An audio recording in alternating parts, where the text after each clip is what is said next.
అది చేసి శాంతి డ్యాన్స్ ఇచ్చాడు బని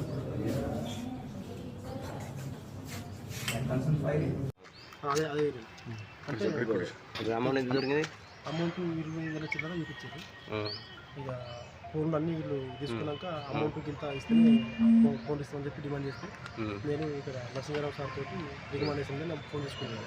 ఆ ఫోన్ తీసుకున్న తర్వాత మళ్ళీ ఒక సంతకం పెట్టడానికి రావని చెప్పి ఇక్కడ పోలీసు వాళ్ళు డిమాండ్ చేసి పిలిపించుకున్నాక సంతకం పెట్టడం కోసం కాదు, అది అమౌంట్ అందరూ ఎరుగురు కట్టేది, మిగతా అమౌంట్ మీరు అట్టని చెప్పి తీసుకుపోతారు అని చెప్పంటే సార్ నేను ఒక ఎమ్మెల్యే గారి తోటి రికమెండేషన్ మీద ఫోన్ చెప్పినా కూడా మళ్ళీ అట్లుండే బాబు నువ్వు ఇవ్వకపోతే ఈ ఫోన్ ఇవి అన్నాక అప్పటికప్పుడు నేను సార్ ఏటీఎంకి వెళ్ళి ఒక హాఫ్ అన్ అవర్ టైం పెట్టి తీసుకొచ్చి మీరు అన్నంత అమౌంట్ ఇచ్చి నేను పోతాను. ఎంత?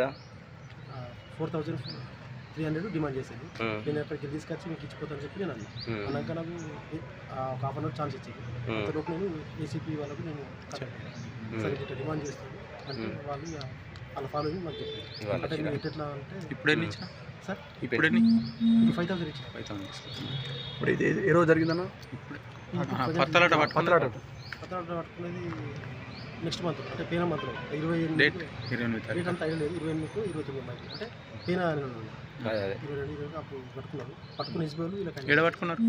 ఈ జోగినపల్లి మధ్యలో మామిడి తోటల అట్లా లోకల్ పోలీస్ కాదు, ఆడికి వెళ్ళి వచ్చారు. స్పెషల్ పార్టీ పట్టుకున్నారు. ఇలా ఎనభై అయితే నేను ఆల్రెడీ వీళ్ళతో కొంచెం గొడవ అయింది. కేసు చేస్తాం చేస్తా అంటే కేసు చేసినా కూడా మేము కోర్టు ఎన్వైర్ మీద చేసినప్పుడు కోర్టులో చూసుకుంటాం, మీకు డబ్బులు ఎందుకు ఇవ్వాలి సార్ అని నేను అన్నా. డబ్బులు ఇవ్వకపోతే వెళ్ళిపో అన్నారు. అప్పటికప్పుడు మనకు ఫోన్ చెప్తున్నారు అని చెప్పి ఆ సార్ తోటి మన నా ఫోన్ తీసుకొని తర్వాత తీసుకున్న 2 రోజుల తర్వాత మళ్ళీ స్టార్ట్ చేసి. పేరు పూర్తి పేరు? నా పేరు బండారి శ్రీనివాస్. ఎవరు? నాది ఉమ్మడి విలేజ్.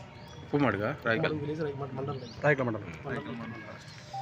ఫస్ట్ ఏం జరిగింది చెప్పండి నాకు సరే.